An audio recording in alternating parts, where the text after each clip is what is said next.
Hey, hi, hello. Welcome to episode 58 of Trail Society, brought to you by our friends over at Freetrail. I'm Corinne Malcolm. And I'm Keely Huntinger. And we think Hillary is stuck in Munich.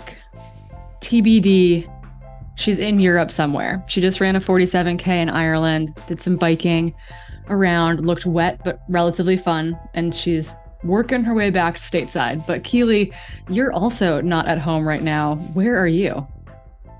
I'm at what I like to call my second home. I'm in Park City, where normally we spend like 3 or 4 months every summer, but this summer, because of all this other stuff that's happened, we've only gotten to be here for a week, which is really sad and also makes me feel like a horrible mountain biker because normally I have like months of mountain biking under my belt. And yeah, my friend Colleen's been biking all summer, so she's dutifully cooking my butt. But yeah, I love being in Park City. We've been doing some wedding planning stuff, getting in some good runs, some dog hikes, some mountain bikes. We got snow up high. So we had our engagement shoot up on near the Wasatch Crest. And so we had this mix of like dusting of snow and yellow and red aspens. And so like I'm super stoked about it. It was definitely really cold, but it was worth it. I think the photos will be really cool. So Yeah, tell us how beautiful the colors are in the Wasatch this time of year.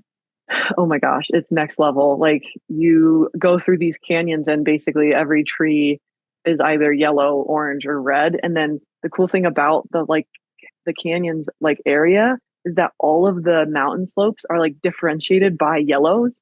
And so like you can see the different like caverns within a canyon based off of just the coloring of the trees. And it looks so cool. Yeah. Everyone following me on Instagram, just check out my stories. I post every day now because it's amazing. Because you're like, it's not wet. I'm not in wet, rainy Portland. Yeah. Aspens are cool trees too, because this is, and I'm not going to be completely accurate on this. Someone who actually works in nature is going to correct us, which will be awesome. I've been told that aspens, like aspen groves, like they're one giant connected organism. Mm-hmm. So that's like why when one tree turns, like, well, it's not ever one tree. It's like the whole grove turns colors at the same time because they're technically, I'm using air quotes here on a podcast, all the same tree, which I just think is really cool. They're this massive organism that looks like it's, hundreds of trees when really it's like they're all connected.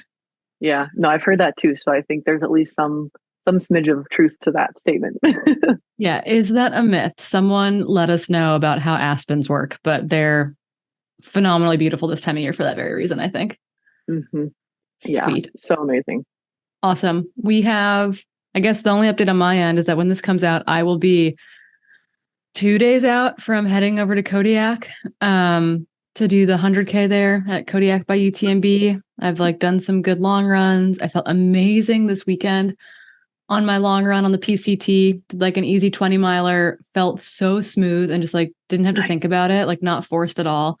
Ran into Tommy Sullivan, MK Sullivan's husband, by like total chance. It was amazing. Nice. He's also doing the 100K at Kodiak. So we like caught up for 5 minutes on the trail, and we're going to have quite the party house over at Kodiak too. I think we've got all the heavy hitters for the 50K staying with us essentially. So It should be a very fun, very good time in Kodiak, even if many of us feel like we're kind of being forced to go do it. So we're making the best of a funny situation.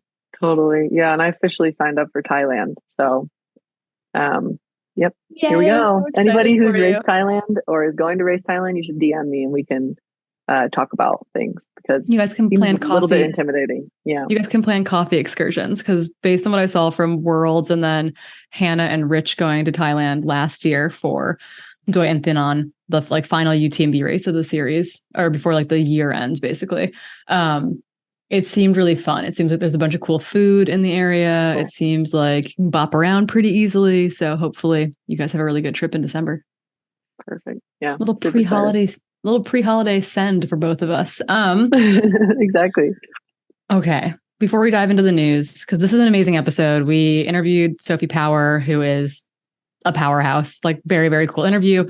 Before we do that, we got to get into some news and some quick results, but we're going to kick it off by just giving a big thank you, big shout out to the folks over at AG1 making this whole thing happen.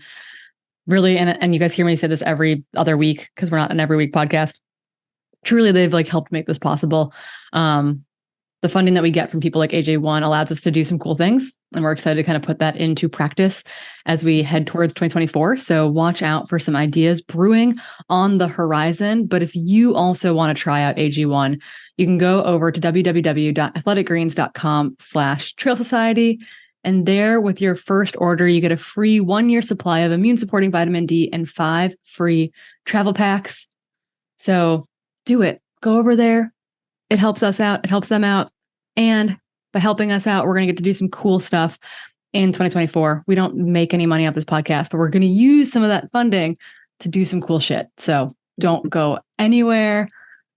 The news. I think we've got 2 kind of big stories that I want to talk about. The first is the Scott Traer piece that came out in Trail Runner Mag called "He Qualified for Team USA, Then Came the Bill." Keely, did you have a chance to look through it? I did, yeah. And I feel like, me and you were on the same USA team back in 2016 or 2017. And this piece for sure resonated with me because as an up and coming runner, like we had to fund a decent amount of it because we got reimbursed for some of the flight, but not all of the flight. And so, reading the people in this article's, experience running for Team USA resonated a lot with me. I think the overall theme of this article was basically saying that, you get this qualification done and you get this honor of representing Team USA. And it seems like this really amazing thing. And you're really excited to go. And it typically involves, traveling to a different country and joining your teammates in this country and being there a couple days beforehand. However, you're not necessarily guaranteed, funding for that whole trip. And so then all of a sudden that, glimmer of like the shininess of being on Team USA kind of dims, right? Because you're like, oh, I actually have to pay for a decent amount of this. And, trips to Europe are not cheap. And so, or Asia, or, I think where the Worlds, actually, we talked to Sophie Power about it a little bit too, is in December. It's a 24-hour Worlds team in December in Taiwan, which is, that adds another level of complexity from a travel perspective. I went to my first Worlds team was 2016.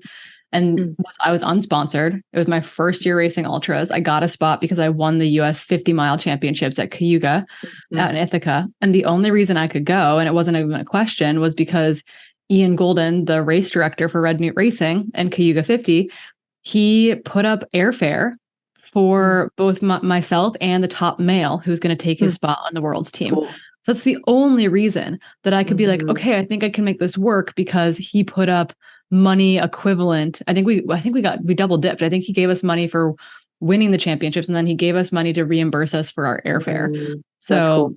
Just like a huge help. And it shouldn't fall on the race sponsors to make that happen in that essence. Right. So the big thing here is that the call out is going towards the USATF board of directors, because they allocate money every year to the different branches within USATF. And while we kind of joke that we don't have a national governing body, trail and ultra under like world championship style stuff, because World Athletics is coming on to kind of take over the World Mountain and Trail Running Championships, the WMTRC, CR, whatever, so World Athletics is coming on. So a lot of teams fall under the national governing body of the track and field and road racing arm of the sport, but that money isn't necessarily allocated in a massive way towards they call it the MUT, the Mountain Ultra Trail Team. Like one of the quotes from the article was like, things have come a long way. In 1999, a mere $250 was distributed to each MUT subcommittee, totaling $750 for all 1999 expenses. In 2013, the MUT teams received $25,000 in funding for travel.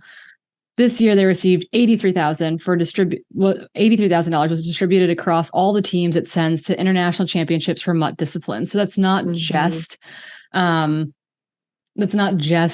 World Mountain and Trail Running Championships. That's a 24-hour team. Is there a 50K or 100K road championships going on this year?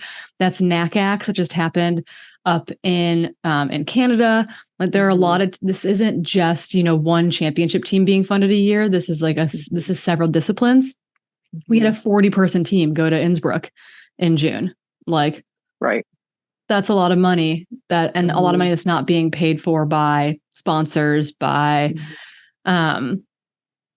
USA Track and Field, it's being paid by the individuals, which makes sense too, because unless you're a Nike sponsored athlete, it's not necessarily a value add for many companies to have you go race worlds, because it hasn't gotten enough shine yet. It's not like it's getting there. It's getting more shine, but why would they have you go there and be in a Nike kit if you're running for On or Adidas or Salomon? Like, I know Salomon in particular has been like, has told, I know Max King couldn't do a world's team one year because Salomon was like, no, we really want you to do this thing instead.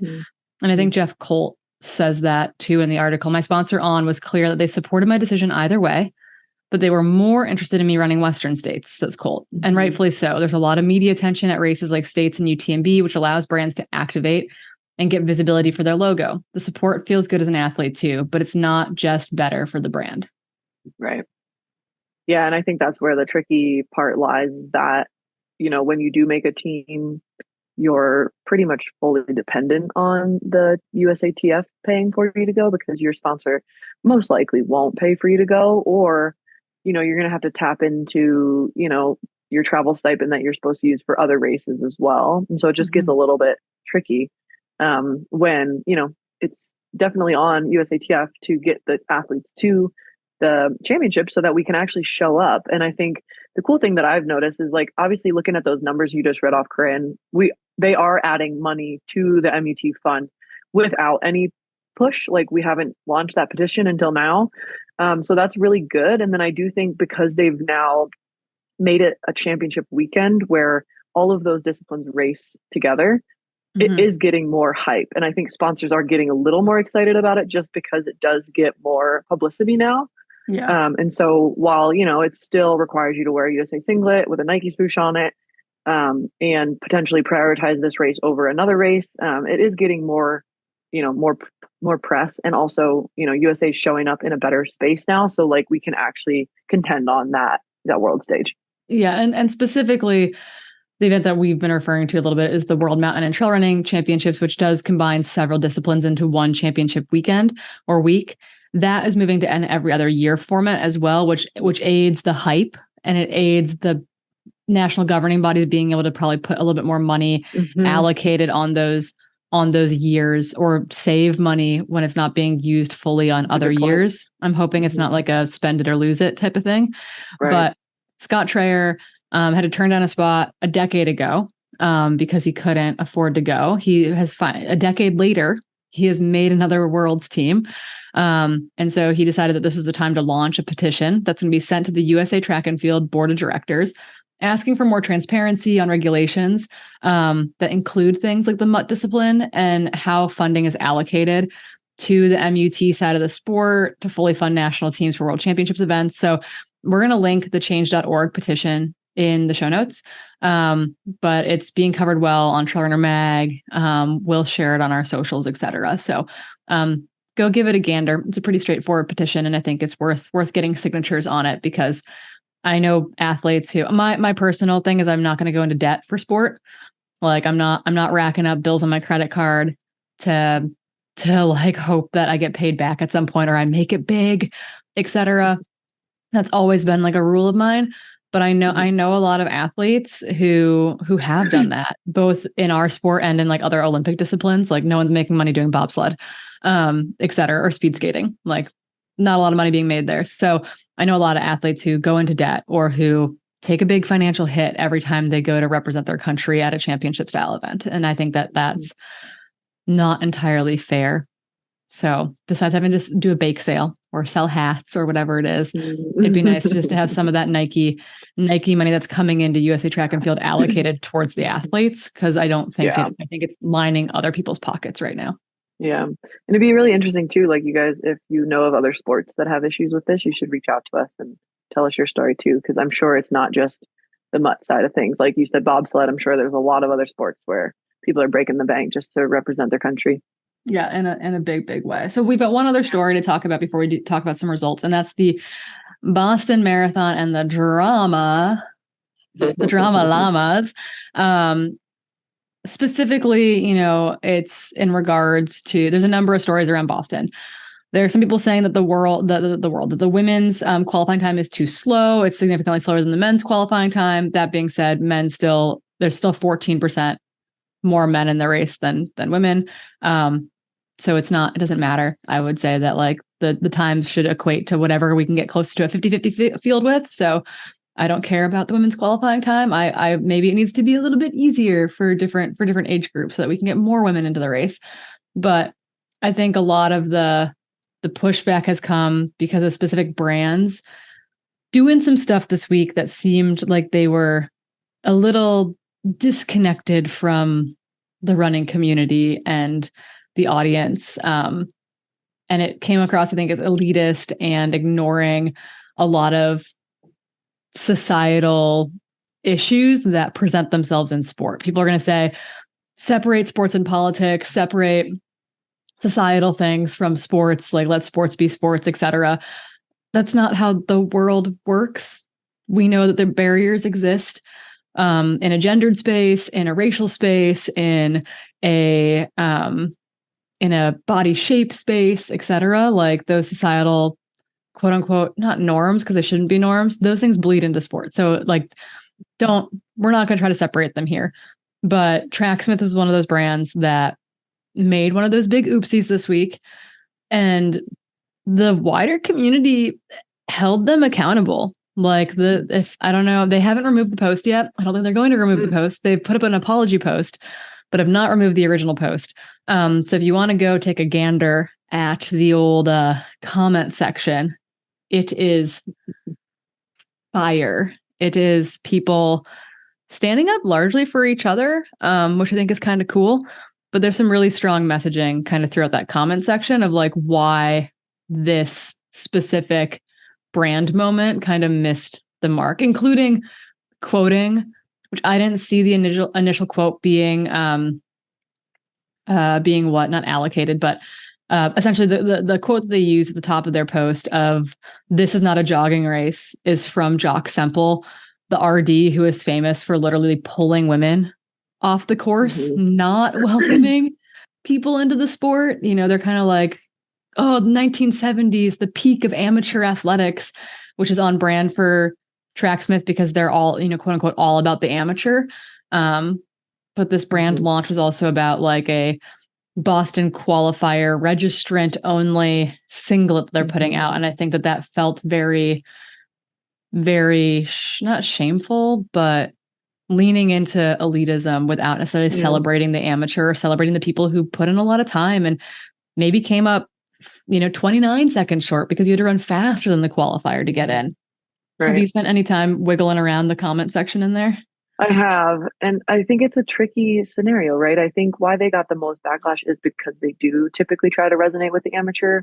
But I think, in the past, there have been brands who've launched like Boston specific lines and all this stuff. And I think it's toeing the line between, we still do want to celebrate people who qualify for Boston because, Boston does have this, it's a big deal. And we can still have standards for certain races and make that like still a qualifying standard without making people feel bad for not hitting that standard. And so I've found it hard to like navigate the comments here because on one side, I understand that we should celebrate those who qualified because it is a very historical race. It does like require you to run a little bit faster than other marathons.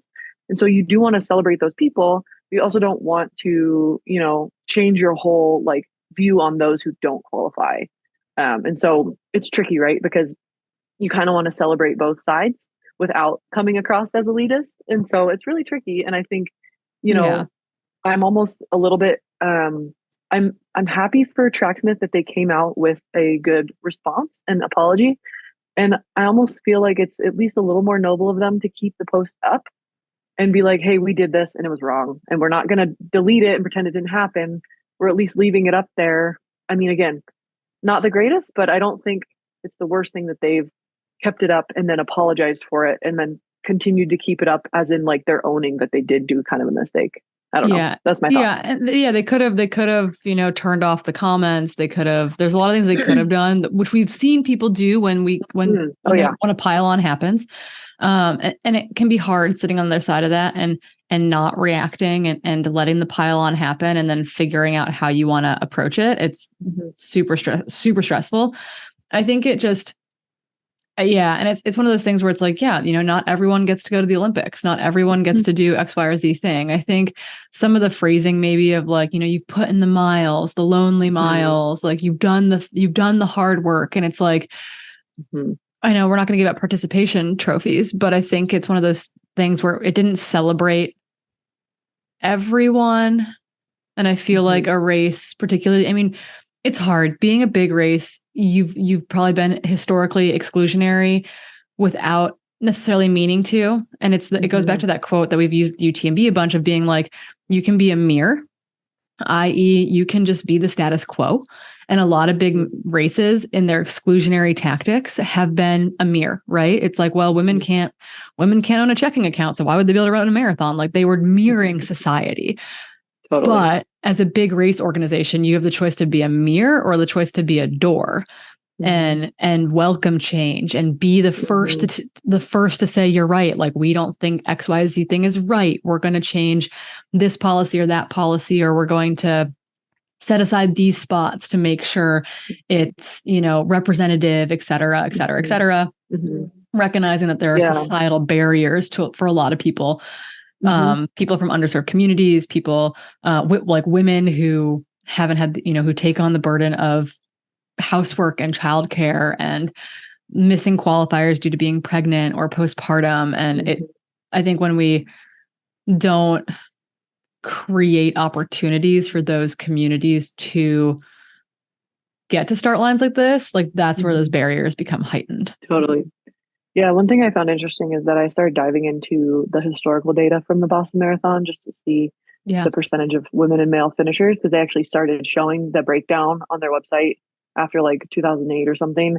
And like, while they're still not perfect, they have made leaps and bounds from like 2010 to 2020 to now, where like, 2021, there was more women that finished than men. And so that was that historically awful year, right?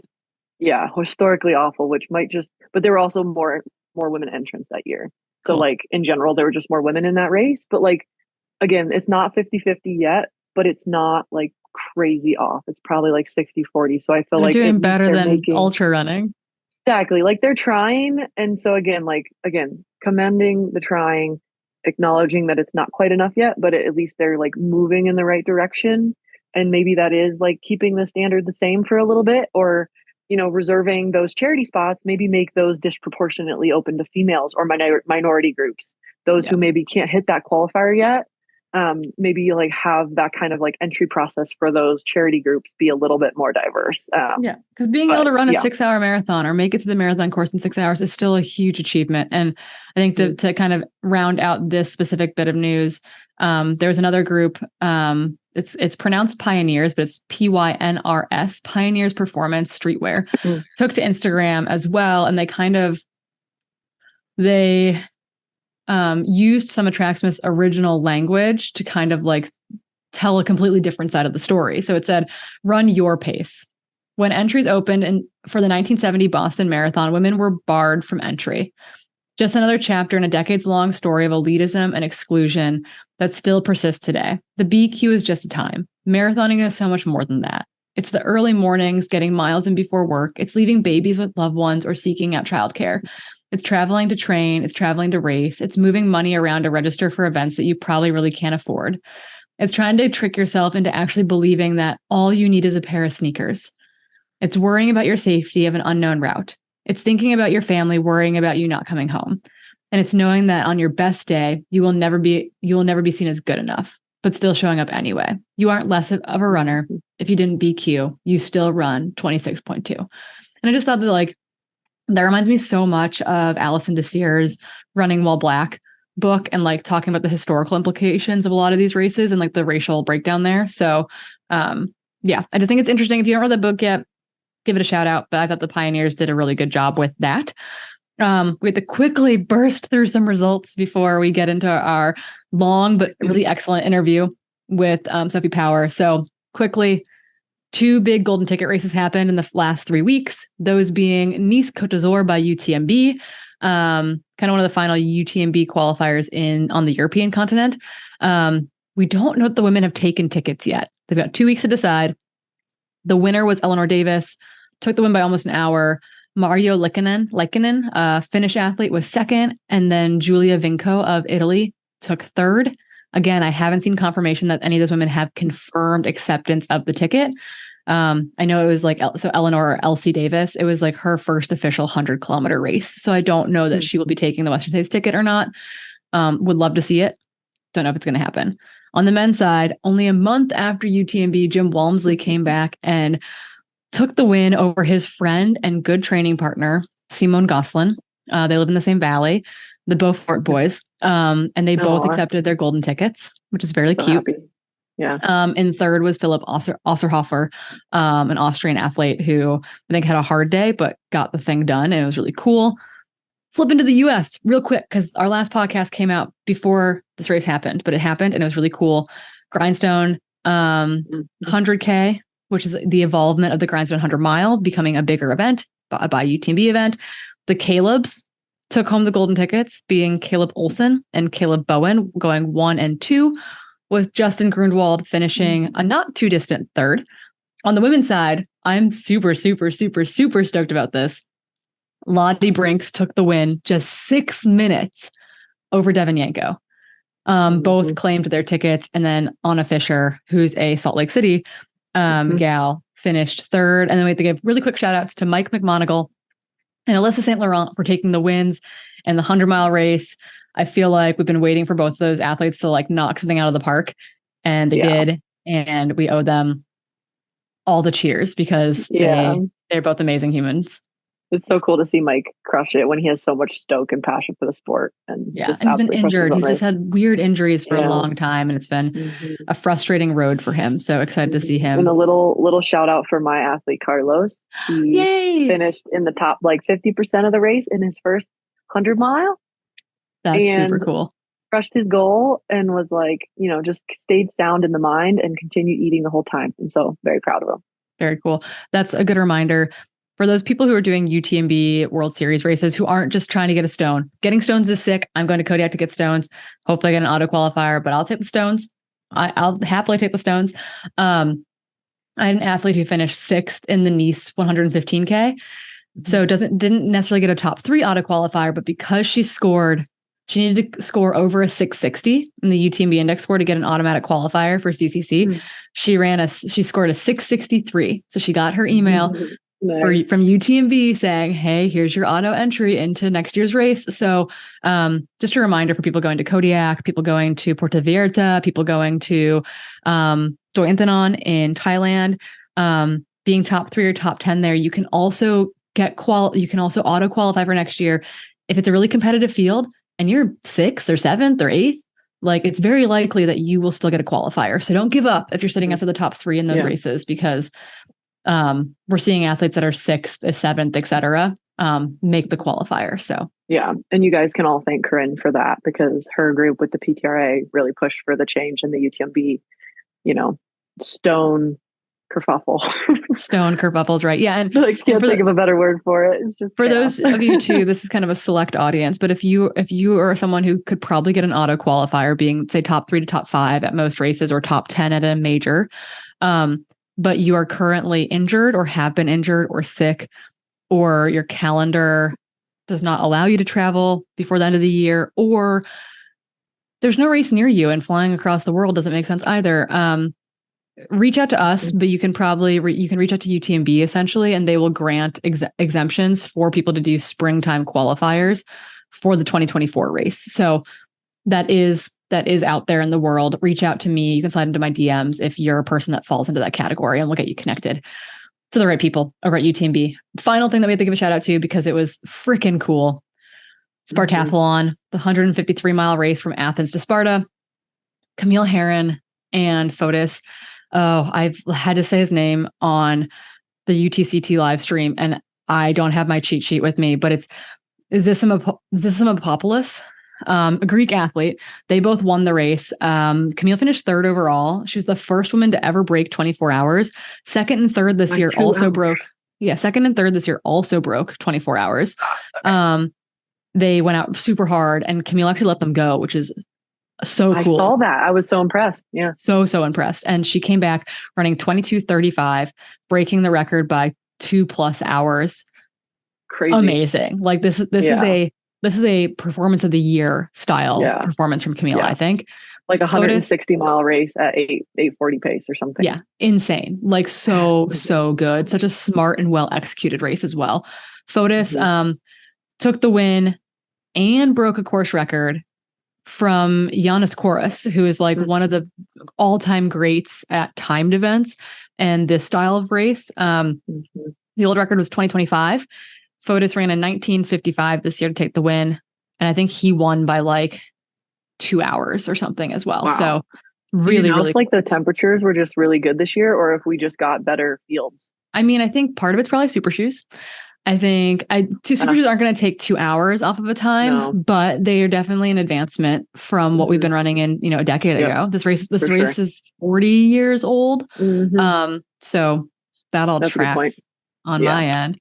Neither here nor there. I'm not an anti-super shoe person, but I think that there's definitely some benefit going on to elite fields. This is largely a road race with trail sections. So I think it's going to suit high performance shoes.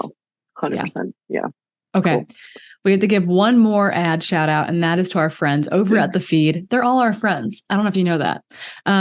But what we do is we get these snack boxes once a month from The Feed over at www.thefeed.com/Trail Society. If you go to that link, again, thefeed.com/Trail Society, you can get a $15 credit quarterly. That's $60 over the course of the year to buy things like waffles, which is what I had before this podcast and why I am so hyped right now. Keely, you're in Park City doing doubles, running and biking every single day. What is coming out of the feed box to get you through these beautiful Park City fall days? Oh my gosh. Yeah, it's been so amazing. So I also have the waffles, the big old hunky ones, maple flavored. The best. Also been doing goji bars for Hillary's request. And then I love picky oats. So I got like the beet picky oats. So like has beets in it, which I really like. And a little nitrates, bit of a baby. Before a run with the nitrates. Exactly. And then coffee. But that's my normal. And I feel like everyone knows I'm going to say that by now. They're like, oh, Keely on the coffee show always gets coffee. Well, you can also get coffee and waffles and everything in between. It's nice. It's really your one-stop shop for all your sports nutrition and snacking needs. And that is over at www.thefeed.com/Trail Society. On to the meat and potatoes of this thing. Potatoes. I was kind of starstruck going into this interview. Sophie Power is so cool. Anything that's happened, any pregnancy deferral policy that you've seen, the good ones. We won't give her credit for the bad ones because that's not fair to her. Like the big UTMB pregnancy, like parental policy that came out this year. That's Sophie. That's Sophie working hand in hand with people like Esther Chilog and Caitlin Gerben of the PTRA to make changes for good for the sport. She's phenomenal. She's a longtime ultrarunner and mom of 3 who stepped into a calling, I would say, when a photo went viral of her breastfeeding her then 3-month-old son in the Courmayeur aidstation during the 2018 UTMB. Since then, she's become the trustee to the research and insight charity Women in Sport, as well as launching her own advocacy organization called SheRACES, which you can follow on Instagram. It's a great follow. If something is going wrong in the sport, they are going to call it out over there, which fights to get more women on start lines. And I think I'm just going to step out of the way and we can dive right into this interview.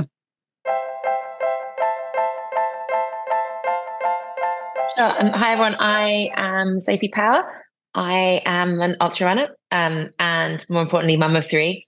And I live on the trails just about 30 miles south of London. So kind of rolling hills, pretty muddy at this time of year. Yeah, we're into mud season here in Seattle too. It's been actively raining most days. So the dog and I get a bath as soon as we walk in the door. 9 runs out of 10, I think, at this point. I think many people know you from that viral photo from the 2018 UTMB. You're in the Courmayeur aidstation breastfeeding your then 3-month-old son, but that was far from your first ultra. I actually recently learned, and this is, me just being like, where does Sophie come from? That you signed up, your first ultra that you signed up for was Marathon des Sables, or MDS, which is like one of the most difficult stage races in the world. Can you tell us a little bit about your introduction to trail and trail racing and how MDS fit into that picture? Sure. So I was the overweight, unsporty kid at school. So I remember running the mile when I was 14 and coming second last in my class and thinking, I am not a runner. Like, running is not for me. And I would avoid running, even when I picked up sport at university. And I was rowing and you had to go to the boathouse, and I get up super early to walk to the boathouse. So I did not have to run, and it was less than a mile. So running was not part of my life, but hiking was. My grandmother lived in the most beautiful part of England, which is called, well, in my opinion, called the Lake District, which is, anyone knows, from the Bob Graham round. That's where it's based. So I grew up hiking. And then when I was 26, I lost my job in finance, and in a really bad way. And I just was a bit lost. And I picked up kickboxing as a way to kind of express my anger and punch something. And I met a friend that I'd been learning to train as a pilot in university with the Royal Air Force. And he'd just done the Marathon des Sables. And he said, you'd be really good at this. You were good at adventure training. We did these 9 mega marches, which are these hike of 25 miles a day for 4 days that the military do in Holland. And he said, you could do this. And he goes, everyone walks. No one runs this race. Everyone walks. So you'd be great. You can manage your kit. So I just signed up, and I had 9 months to go from 0 to Marathon des Sables. I then looked at what it was and thought, oh God, I do not want to be out there all day in 47-degree heat, is what it turned out to be. So I then went for a run. I was fit from kickboxing, but I got a friend to kind of just take me for a run, like almost like I didn't know, my legs didn't know how to run. And then I realized, I'm actually pretty good at this long distance stuff. I might not have been great at the mile at school, but this is something I can do. And actually, more than that, this is something I love. I love the people. I love the nature. I like the pushing my body. I love exploring new places. So it became stage racing, became part of my life for a long time, and until I had kids and realized that I couldn't go away for 10 days. So I had to run the whole distance at once. I love that. You're like, well, now with kids in the picture, I can't make a 10-day stage race happen, but I can just run 100 miles in one go and call it good. It's only 24 to 48 hours. I promise I'll come home. I kind of like that. That's where that turn came from. Kind of leaning into being a parent a little bit. We spent a lot of time on this podcast in particular trying to remove the taboo from taboo topics and subjects. I know you're a mom of 3, and I think a lot of women, and I think mothers in particular, struggle a lot when they have kids. They're oftentimes the primary parent, just trying to create space for yourselves. Keely, Hillary, and I are not yet parents. But we've talked to a lot of moms about this and a lot of parents about this on the podcast. And I'm wondering for you specifically, when it came to becoming a parent, but still creating space and time for yourself and your own goals and your own personhood, like what that kind of journey has looked like. So I guess, when you have your first, you don't know what to expect. And I had kind of postnatal depression after my first, because I had such a bad labor that I had an episiotomy and a von Teese delivery. So he was kind of sucked out. And I had no pelvic floor for 3 months. I couldn't take a running step without leaking, and running was taken away from me, and exercise was taken away from me. And I think my husband and I realized very quickly that was really important. And I wasn't a serious runner at all. I'd done a few 100-milers, but I was training maybe 20 miles a week. And we realized that running had to be part of my life. I needed that space. I needed that. We worked out what running had meant to me and the importance it had in my life. And also the challenge of the event. So it's a real priority. I think it's now, I've only really taken it seriously kind of getting my first kind of GB vest at 24 hours since I had my third, strangely enough. Yeah, I'm 41. I got my first GB vest. I just turned 40, which is a bit crazy for the girl who was second last at school. But it really is so important that I think as mothers, and I think that the photo spoke to so many mothers, is, we don't just lose our sense of self when we become mothers. We still have our own lives. We still have our own goals and our dreams.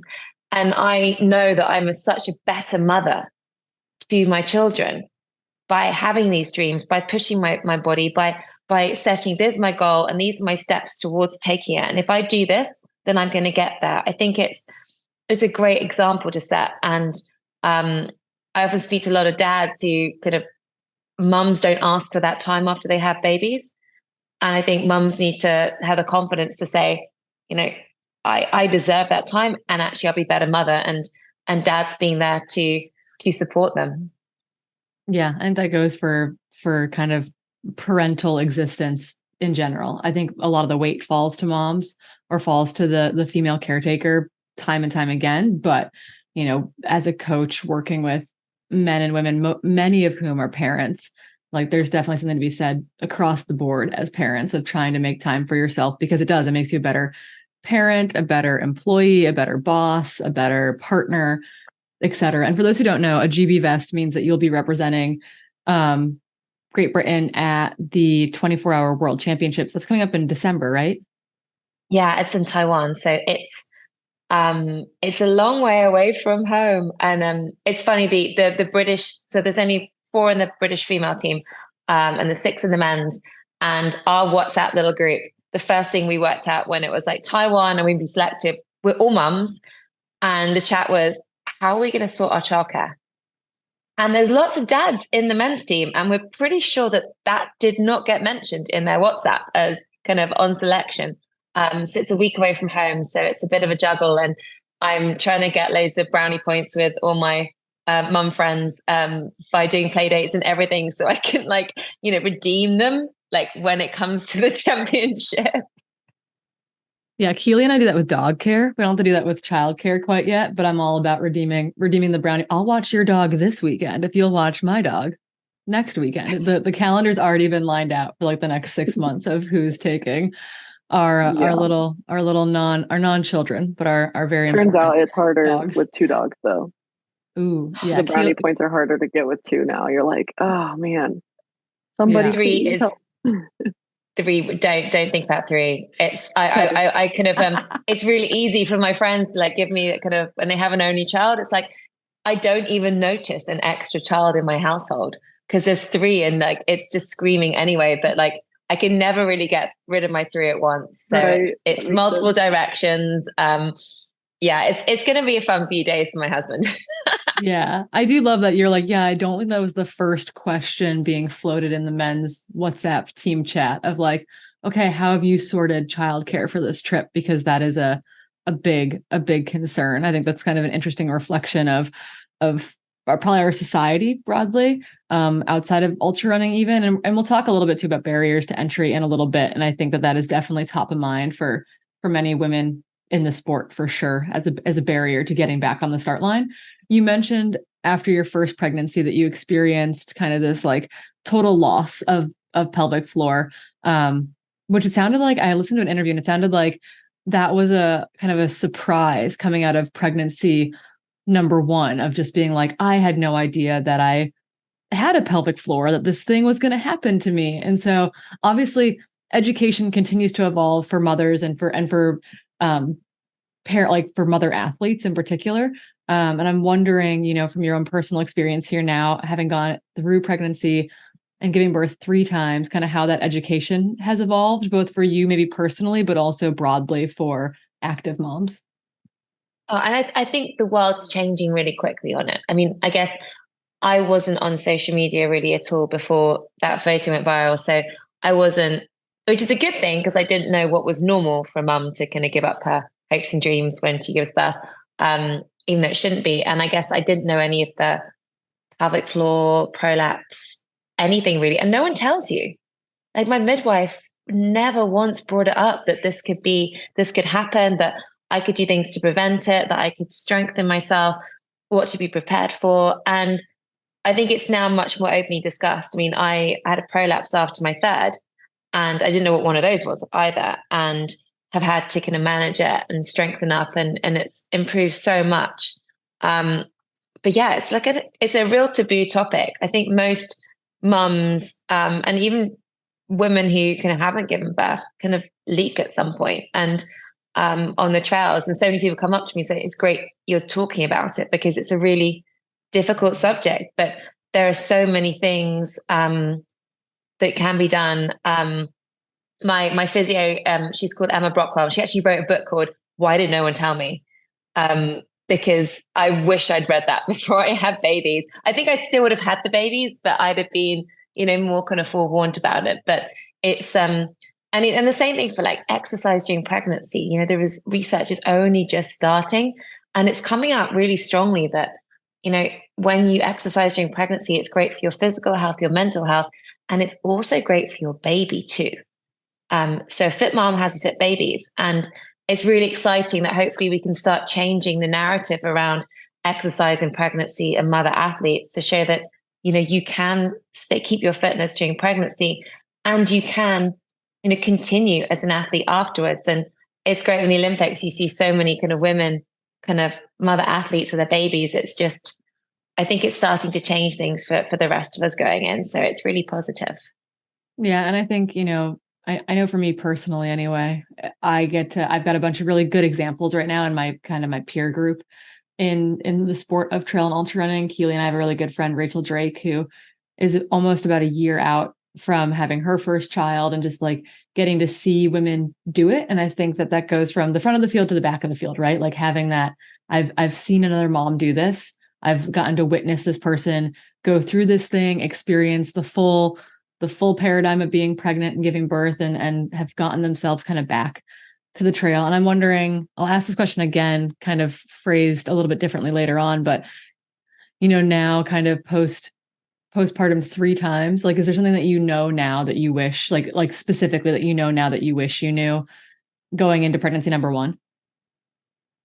I think it was to spend as much time preparing for being postpartum as I did for like the labor. I think everyone focuses on labor, and they have this massive long tick list, and they have this big birthing plan. And then there's no plan for when the baby comes out. And I think kind of focusing is sitting down with kind of your partner and going, what does this look like for us? What does your life look like? What does my life look like? Kind of, are we going to try breastfeeding? And breastfeeding has been a real huge part of my life. And my daughter, my youngest, had a lot of allergies. So I breastfed her for kind of almost 2 years in the end. And that takes time. That means a different kind of life setup to who could do the night feeds, who could do this. And I think sitting down, go, what do we want as a family? What do we want you to do? What do we want me to do? How are we going to share this? What we're going to have to give up stuff. Like, let's agree that before the baby comes out, and especially how we look after, the mother's maternal, like mental health. I think gets missed in all of this. So, I think we wish we'd had a plan. We definitely had a plan for number 3. And that was really great to see the difference. And, knowing that getting me back to fitness, and to racing and being on the trails, however that looked like, was really important for us as a family. Yeah, I think that's critical. We've talked to a couple moms on various topics, and they've all kind of mentioned that like 4th trimester, essentially, of like, yeah, people forget to tell you that there's a 4th trimester. There's a new adjustment to a new life, and preparing and planning for it is as important as preparing to get pregnant and preparing to give birth, et cetera. So I think that'll resonate, and hopefully I'm like, okay, add that to the reminder list for myself. Think about postpartum. So going back, I think, to where it all began in a big way, again, that image from Alexis Berg from that 2018 UTMB, you're both breastfeeding and pumping, actually, it's a remarkable image. I think many of our listeners will have seen it. You're at the 50-mile mark approximately of UTMB in Courmayeur. And it's a race that you completed just 3 months after giving birth. And I think a lot of people, myself included, saw that image and thought, wow, like what an inspirational runner, what an incredible athlete and mom. And while that's true, like you can hold that thought, the other thought is that this occurred because UTMB at that point in time wouldn't allow you to defer your place in the race due to pregnancy. And so I'm kind of wondering, how did it feel at the time making that decision? And how did you feel knowing that, like, after the image came out, like what the messaging might be from it? I guess, I mean, it wasn't my first place in UTMB. So I had a place in 2014, and then I fell pregnant with my first son, Donica, and I lost that place because they said no. And it took me 4 years to get another place. So the first year after, because I had that slow return, I didn't have enough points to enter. And then the next 2 years, I didn't get in. And then they had a rule then, if you don't get in for 2 years, you get an automatic place the year after. So I thought I had kind of ages, because I found out, I guess, 18 months before the race that I had a place. And I thought, hey, we'll get pregnant, have a baby. I'll have a 1-year-old on the start line. It'll be amazing. So more than 18 months. And then pregnancy doesn't really work like that. So it took longer than expected with all of them. And the first thing I thought when I found out I was pregnant, I then checked the calendar and goes, oh God, I'm going to have a 3-month-old on the start line. So it wasn't a goal to finish a race. And that seemed ridiculous. You can't do that UTMB with a 3-month-old. But we booked a family holiday to think I could just walk, because obviously I couldn't defer again. I could go for 10K or something, and I could just have that as a goal in mind to stay fit through pregnancy and to experience the start line, which is crazy, as you know. And that was there. So it was never a decision to finish the race. I kind of called up an old coach when I think I just got back to some jogging, kind of 6 weeks, 7 weeks postpartum, called up my old coach and asked him if he'd coach me for it. And he told me, no, you're crazy. And then he said, but I know someone who'll also tell you you're crazy, but they're a mum of 3. So my coach, Edwina Sutton, who's phenomenal, she said she wouldn't coach me either. And then I asked her if she was in my place, would she do it? And she's like, oh, for God's sake. So she got me there, but it was just going to be a hike and see. And then I did so much strength work, and I did so much work during pregnancy to stay strong, and lots of like revolving stepper and treadmill hiking, because you can hike UTMB. I think this is the everyone thinks it's a run. I hiked it pretty much, apart from one call. But then my 3-year-old at the time, he saw everyone crossing the finish line with their parents from the races earlier in the week. And he's like, Mommy, that's going to be me. That's going to be us. I was like, God, I've got to finish it. So I don't think I'd have bothered getting all the way around if it weren't for the fact that he was very much expecting to be running through the streets of Chamonix, holding his mum's hand. So that's what we prepared for. It's so cool. And I think it's, reflecting on like 2018 to 2023, like things have changed. And you are one of the people behind the scenes making these things change, which I think many of us are very, very grateful to. And it's been slow. I think, as you and I both have had many conversations with some big race orgs, and it's slow. It's very slow going. I joke frequently that it's like pulling teeth to get things that feel very practical and very on the surface. And I'm wondering, what do you think was one of the most important things that came out of that race moment, kind of catapulting your story into the spotlight then? And I think, it's a weird thing to be put in the spotlight, because I didn't really think about it. Yeah. And, Alexis came over to my husband and said, can I take this photo? And I just didn't think I was doing anything unusual. Yeah. Like, I had my goal and I wanted to finish a race, and I had to breastfeed. He was only breastfed at the time. And I had 16 hours with no access to pumps and been squeezing out behind trees. And the pain, just like, there was basically these inflated watermelons that were throbbing.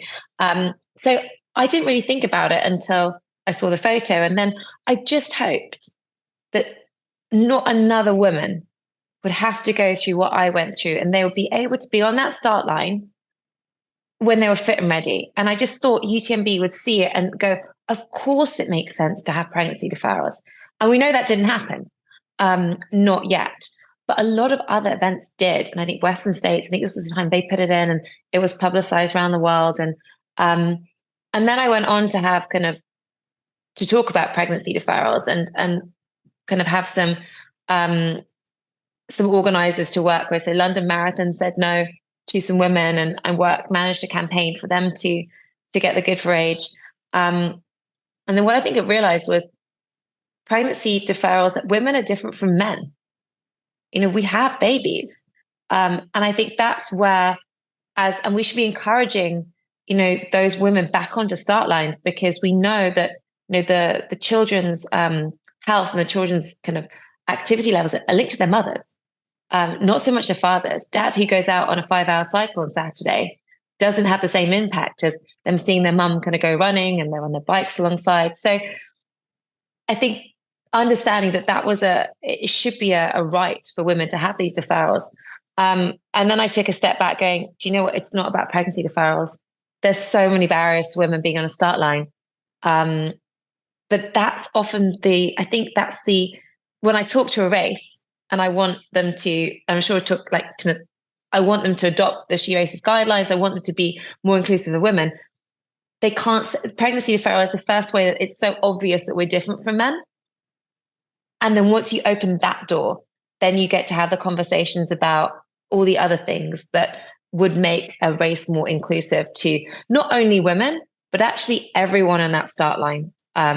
Because it's not everyone is catered for at the moment. And events are very much designed through often kind of a white male lens and not for the rest of society. So I think the pregnancy deferrals, and in my own thinking, what I realized, I've been given this platform overnight, and it was almost like a duty of mine to, if I think someone has a platform, I think you should do the best you can with it to help others, and that's just what I try and do now. Yeah, I think this is the perfect time to talk. I mean, this will be a very wide-ranging conversation. I didn't think all hemmed or all kind of under the SheRACES and advocacy work kind of category here. You mentioned SheRACES very briefly. It's an organization that you started kind of after this 2018 moment. And I'm wondering, just to kind of get us kicked off, what was it that made you think, okay, this is what I need to do right now? I think, and it took me ages. I mean, SheRACES only was started last June. So it's only really a year old, which is crazy because I think so much has changed since. And the norm, I mean, it's mostly UK races, but now there's interest from all around the world. And I speak on kind of things when you coming on something like this, knowing that it's going to go to the US and some of the race director stuff goes global, and it's inspired change everywhere. But for me, it was, I think the pregnancy deferrals were really important. And I think I just got to have so many conversations with women and really looking at the fact that when I'm on an ultra start line, especially longer ones, there aren't many women. Why aren't there many women? Because women want to do hard things and we're very, very capable of doing hard things. But why are we not there? And that led me to go, well, I know the answers for me, but I don't know the answers for other women. So I need to go out and talk to as many different kinds of runner as possible. And I guess the guidelines are really very kind of the same for kind of triathlon and swimming. We're doing a bit more detailed work about some specific barriers there. But I had 2,000 runners from back of the pack to elite, from kind of the goals of race distances from 5K to super duper ultra, really just send me 200 pages of stories about what was happening at events and why they weren't signing up and why they were signing up and the experiences and how their competition wasn't valued. And just then turn that into the guidelines for races, working with race directors, go, well, what is actually possible? Because we can ask for loads of things, but if a race director can't afford to do it and it doesn't make sense, it's not an easy yes, it's not going to happen. And I think for me, it was a kind of, what can I personally impact on with kind of no budget to start, kind of absolutely nothing? What can I do with the platform I have? I can't get kind of grassroots and I can't work on that because that's just millions of women and I don't have that resource. But can I put some guidelines together? Can I get it in the hands of people who need to see it? Can I talk about it? But yeah, I can. And so that's where SheRACES came from. I love it. I think this is a great time to dive in. Actually, before we do that, I met Fiona English outside of a coffee shop in Chamonix this year. She was having a conversation with a friend, and I was on like a 2-hour break from doing live commentary. And I was sitting, you're all like just bunched outside on like the 2 benches outside of Moody's Coffee. And she was talking, and I was like, I'm so sorry. I am eavesdropping. And like, can I join your conversation? Because this is like really fascinating. And they were talking about kind of the talk that you gave during UTMB week and like what she had experienced and all this kind of stuff. And I was like, hi, like I'm putting all the little dots together, and it's so nice to meet you. And it's like so cool to hear these stories. And I know that she is kind of, when I looked when I was on the website for SheRACES, she's on there as kind of like one of the champions for a bunch of these events. So it's really cool to see kind of like, while there's been a lot of UK focus, I believe the marathon issue that she came up against was a US American major, right? That was Boston. So she wasn't allowed to kind of keep her kind of qualifier for Boston, which kind of makes kind of no sense. So she had this beautiful letter, and Boston nudged, but they still made you pay again. So then I worked with Chicago, and they don't make you pay again, which is great. And the Chicago policy is great, and New York make you pay again, so it's not a problem policy. So yeah, and I think there's a lot on the international circuit, and she did a phenomenal job. And I think it really raised attention to the issue that it's everywhere, and women are being penalized for having babies in sport. And how do we counteract that? And why should races make us pay twice for the same entry? The baby tax. It is a baby tax. There's a lot of baby taxes out there. And Ann Mother is a brilliant organization based in the US that are doing a lot around lactation and kind of having kind of breastfeeding areas. So they're brilliant campaigning in the US as well. So there's a lot of different people working on it. And hopefully if we all kind of like create this pincer movement around the sport, we'll get some real change. Yeah, and we're going to link the SheRACES guidelines in our show notes as well. And I think we can hem our barriers to entry and kind of big bullet pointed race issues or issues that can be raised with race directors and race organizations in a really productive manner. You've kind of broken it down into 3 categories in those guidelines, them being kind of level the start line, talking about barriers to getting there, equal the experience, kind of what happens at races, and then respect our competition. I'm wondering if we can dive into that a little bit and kind of talk about like those 3 key areas and how there are specific barriers that kind of fit into each, and what we can do as individuals, what we can do with SheRACES or other organizations to kind of bring those issues to the forefront. Sure. Okay. Got to remember I put the guidelines. I actually print them out. But it's no, because you talk about it in the same ways. I think a lot of the guidelines aren't like things aren't applicable to a 5K, but so many things are. And I think we look at especially trail running. I think most of it's really applicable to the trail running. And the first thing is, women don't sign up for a race if we don't see someone that looks like us on the website. So often the website it's a start line, which we know that the men push themselves to the front. And a certain type of man, and the guys are looking to win the race, and they're certain shapes. So kind of having imagery on a website that looks like all of us and looks like the runners you want to attract makes us feel kind of more comfortable. And the overviews and how a race director talks about a race, like often, like I think men more than women say it's the biggest, baddest, most dangerous ultra in the world. If you get like, if you're slow, we're going to cut you off, and like you will leave in the middle of nowhere with nowhere to get home. And then you look at the cutoffs and you're like, well, you can walk it quite slowly. So changing that language to, yes, it's challenging, but it's achievable. And this is how you do it. And this is what you'd need to do to make the first cutoff and this cutoff.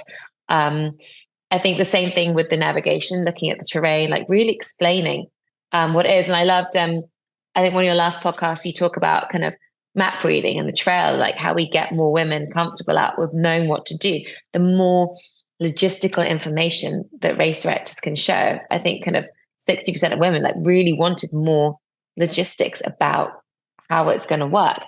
And then kind of, the cutoffs, as generous as possible. Some races seem to pride themselves in having these really tough cutoffs. If it's not logistically necessary, you can extend it by an hour. We've had a fell race in the UK. They couldn't have the volunteers on the fells, on the mountains, for a long period of time. But what they could do is have an early start so that the early people could have an extra hour, and that doubled the amount of women over 50 in the race. And also it increased the amount of kind of men in the race as well, the older categories. And then fair deferral policies. So the obvious kind of pregnancy deferral. And also I think it's important to put in this, it's not just kind of pregnancy, it also should be for surrogacy, for adoption, and then looking at for big races that you're traveling to, the partner as well. So I don't think anyone wants their partner going off to do a race when you're about to give birth because they can't defer their place. So that's the kind of getting us to the start line. And then equaling the experience, looking at the race from a female lens. So we generally need more toilets. We generally need female-specific toilets that have period products inside them, which is really important. And a space to change in private is, especially for some of the minority communities, that's really difficult. I think we're talking about a triathlon. And, when you come out the swim, some race directors are forcing people to take their hat off and their goggles off. Well, actually, that's not possible for some women. They need to go into a private space and put their kind of their headwear on. So thinking about the training facilities, t-shirts that fit. Oh, the crop tops at UTMB this year, like the race shirt.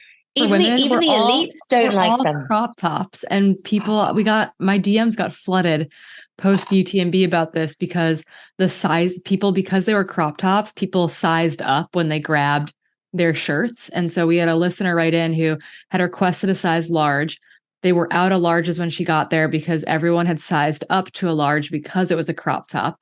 And then she didn't even want a crop top. And so she requested then a men's shirt. And she's like, oh, I don't really want this men's t-shirt. And it's just like, it was super interesting to say like, wow, this is like a tiny little thing, but people have worked for 4 or 5 years to get into this race. And then the race t-shirt is a crop top that they can't wear or won't wear or don't want.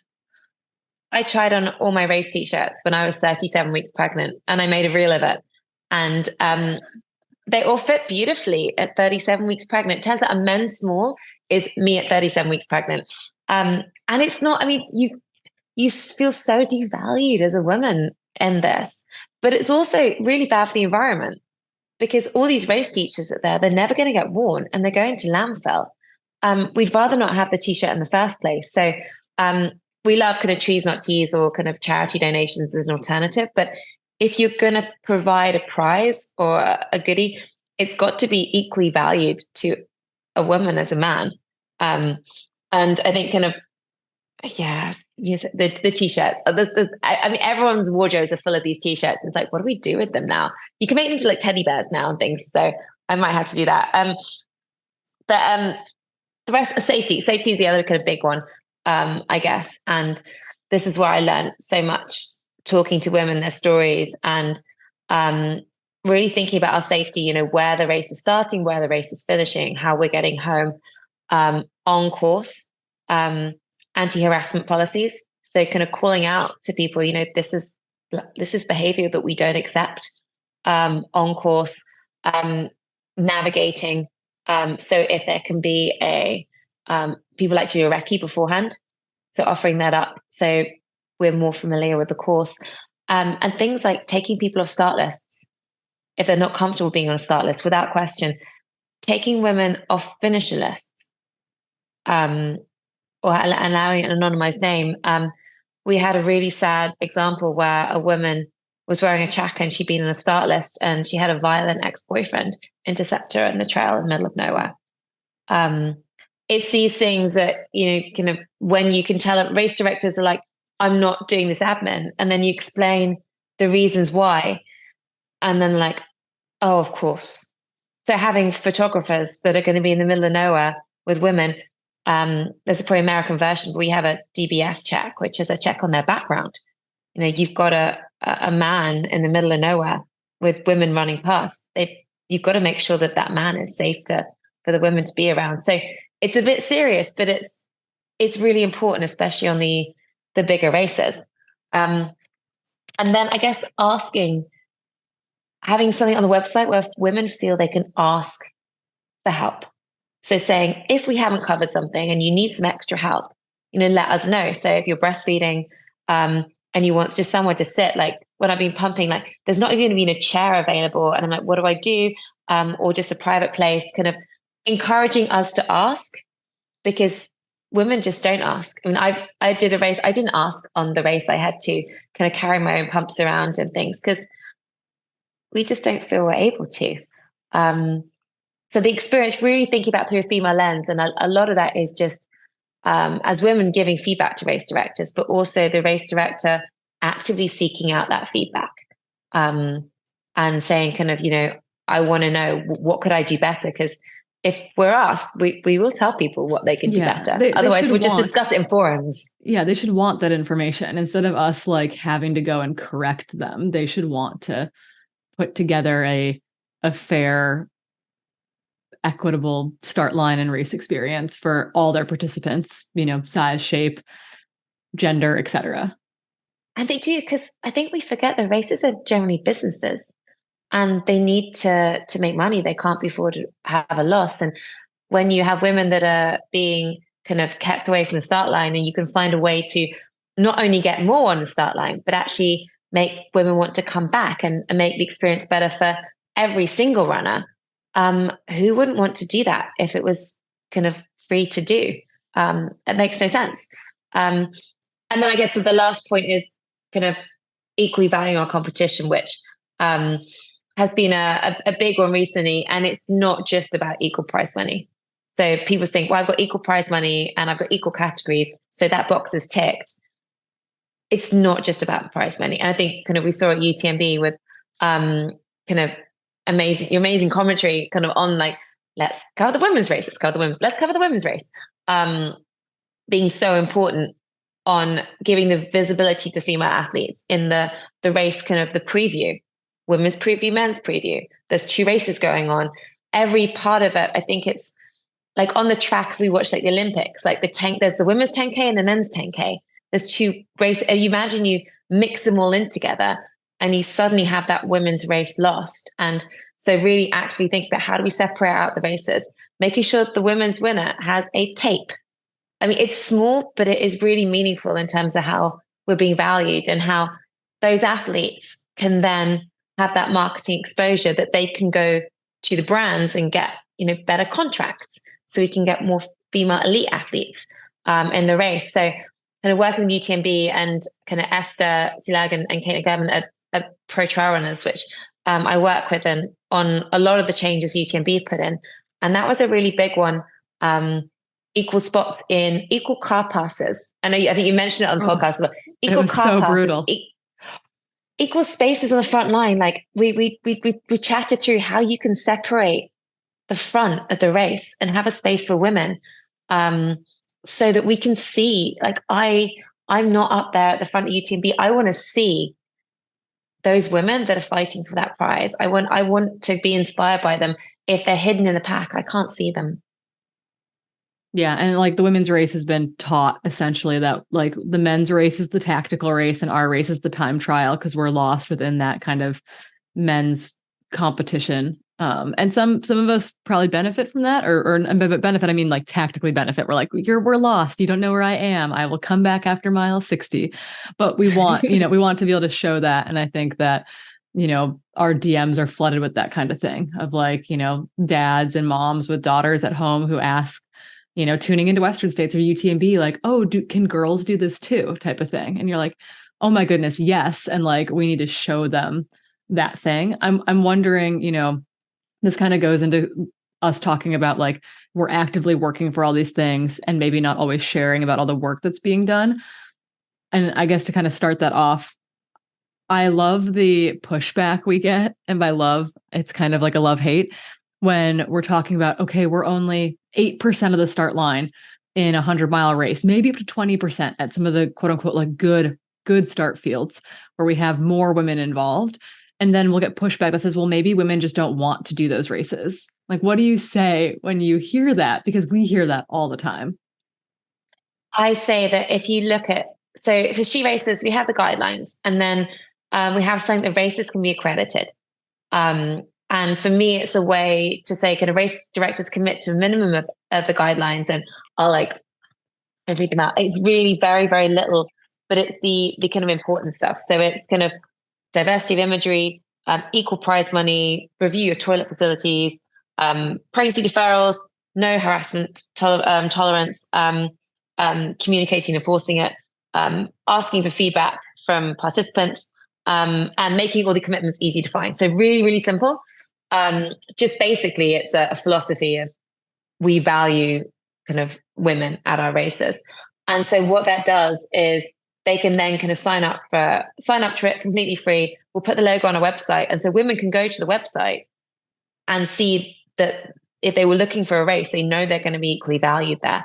And for the races can promote their races that way. So it's kind of, let's help women find the best races. So if we look at the average ultra percentage of women is 20-25%, we have a lot of races over 50% women. Women specifically, these are kind of often the kind of 6-hour kind of timed, but you have gnarly races in the UK that have 50% of women on their start line. The Lakeland 50 is hard. It's a fell race, and it is 50% women. So anyone that tells us that we don't want to do hard things, they're just not making it open to us to do hard things. Because when we are given that opportunity and we are showing these races that are really inclusive and they're designed with a female lens as well as a male lens, we are going to show up on those start lines. So that's the kind of pushback. And you look at the races that aren't attracting women, and I can spot it in a few ways. It's so obvious why there aren't the women there. Maybe it's that difficult kind of qualification process like UTMB, because I can't go and fly to one race to then get into a ballot for another race and wait. And then I've had a baby, and that's a huge amount of commitment. It's not just about, of course I can run a 100-miler, but it's the stuff before that 100-miler that's often the problem. So I think when races say, why don't I have women on my start line? I mean, I just open their website and I tell them what the first picture is, and that generally gives them a lot of the answer. But we do, and we're amazing at it. And the more we get women, the more other women will come. And I think that's some of the races that have been around a long time. A lot of the intro races, having no cutoffs has been really effective, because women want to finish. We don't know how long it's going to take, maybe for your first ultra.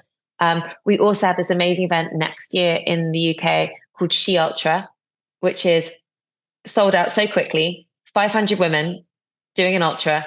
There's loads of women on the wait list, and I'm trying to get the organizer to put a second event on.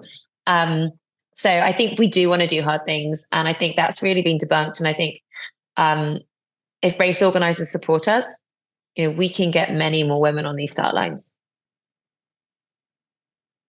I think that's so cool. And it's like the best clap back possible, because it's also like very, I don't know, it's very true. It's like I had to tell someone on Instagram recently, like, read the receipts. Like, this is what's happening in women's sports. Like, don't tell me that people aren't interested or engaged or want it.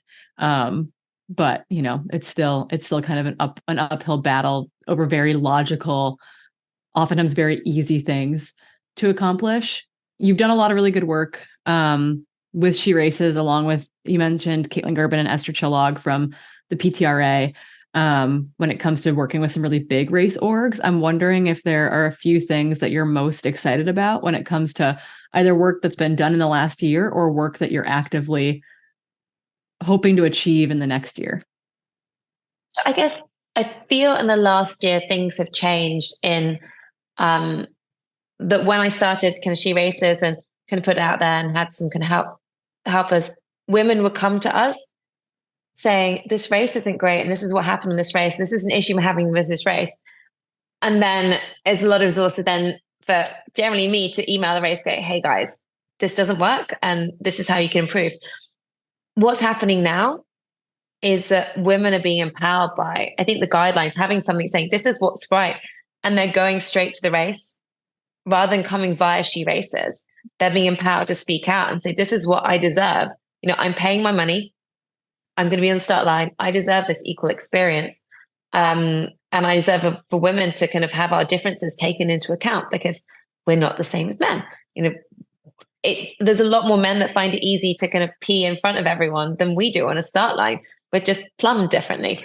So I think that's been the big change over the years. It's exciting that I don't have to be the one going to all these races. It's actually women saying, I'm going to take it upon myself, and really understanding that, you may have a bad race experience and you may never go back to that race. But if you could make that race different and better for every other woman that's signing up for the next few years, that's an amazing thing we can do for each other. And there's so much that binds us together as women. If we can just support other women in our sport, we can drive so much change together. So that's what's been really exciting, as well as having period products really becoming quite normal in UK races.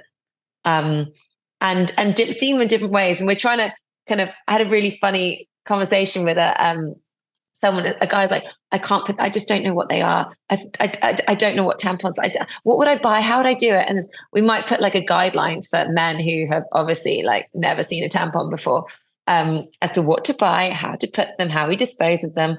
But yeah, I think it's moved that kind of lens. It's just changed what women feel that we're allowed. Mm-hmm. And that's the exciting change. And then from now forward, we do want to do a piece of work on triathlon, swimming, and some of the different barriers, especially to kind of some of the minority communities, and making sure that we really are leveling that start line. And it's important to know that SheRACES, it's not grassroots. So it's not kind of getting people into running for the first time.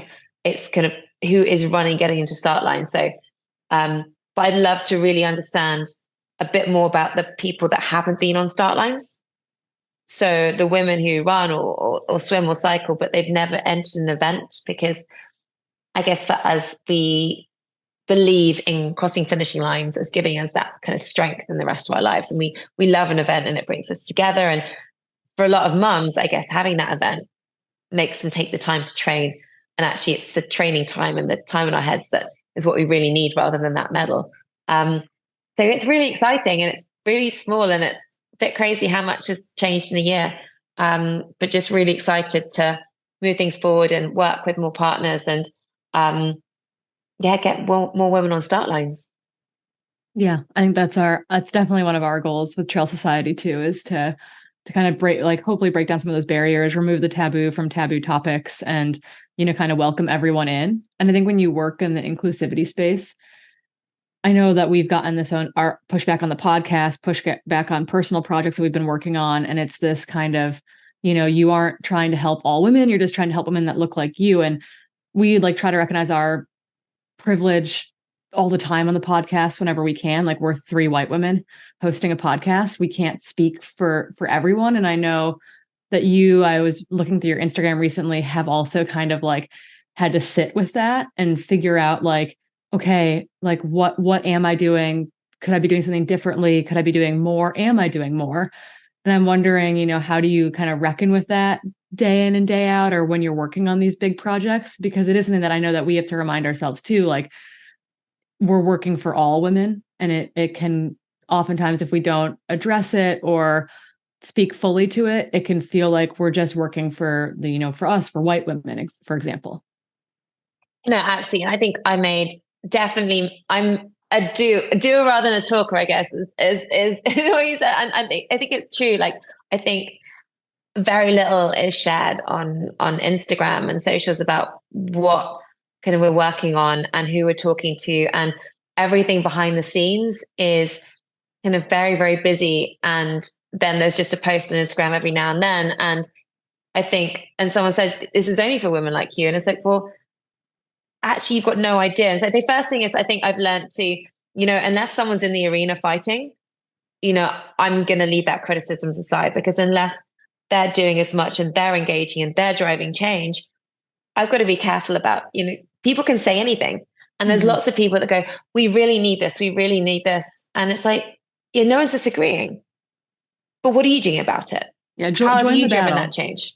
Yeah, come and help me. And so I'm very much kind of, I love learning something and thinking about something I didn't know about. So we talked to so many different women, and the guidelines have had hundreds of eyes on them.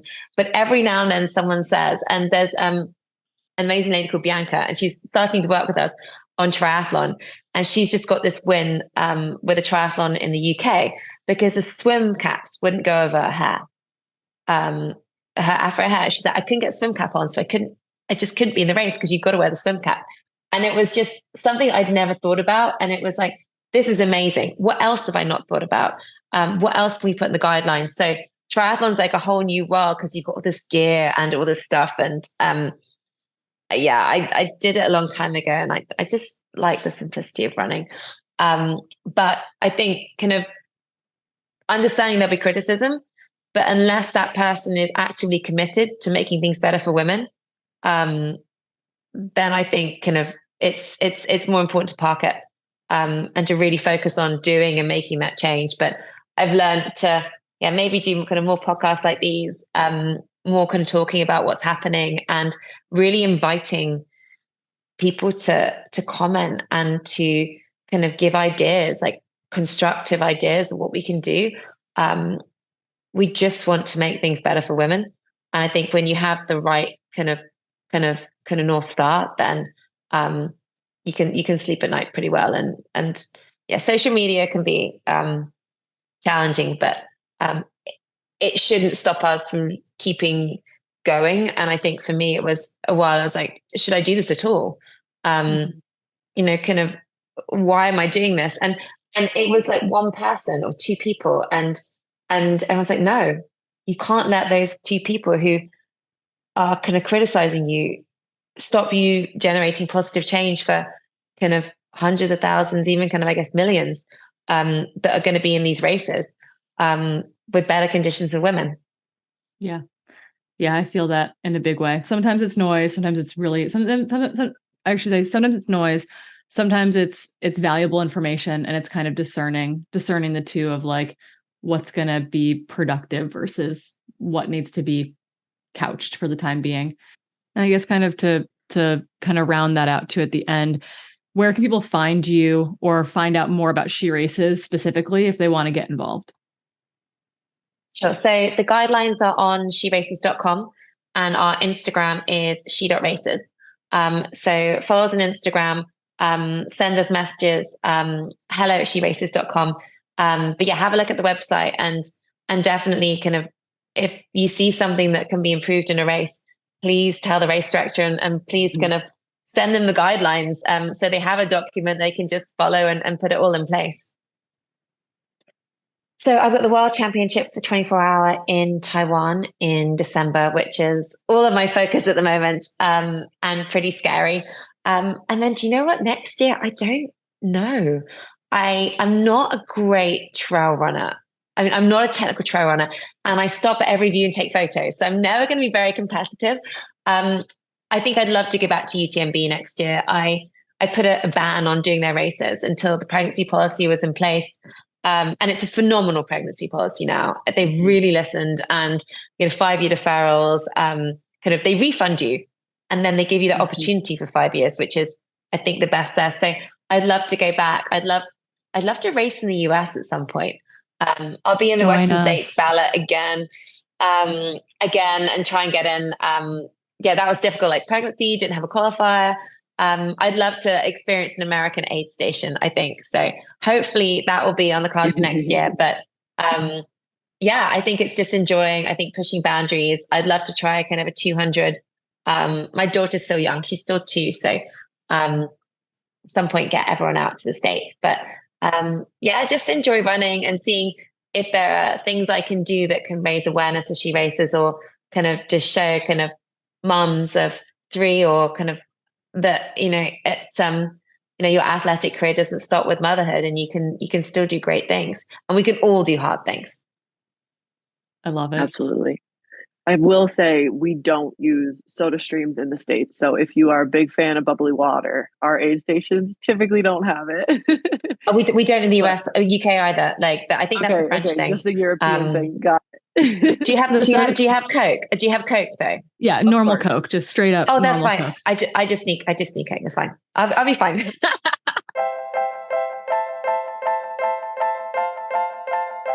Okay. I think personally, completely blown away by Sophie Power. I love that. I said before we hit record with her, I think you're a doer, not a talker, because it was so hard to find interviews with you.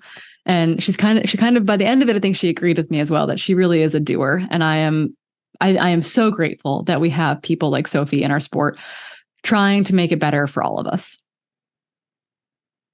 Yeah, it was such a privilege to talk with her. Hopefully we can do some collaboration in the future. I hope so too. I was like, cool. When can we schedule your next 1 hour interview? Just let us know.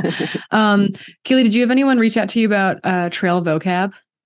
Yeah, so I've had a lot of people reach out about the Trail 101 pod, and they were really grateful that we launched it. I'm glad we got a little bit of good press from it, because I feel like it was the first time we did something like this. But a lot of people said it just made trail running feel a little bit more approachable.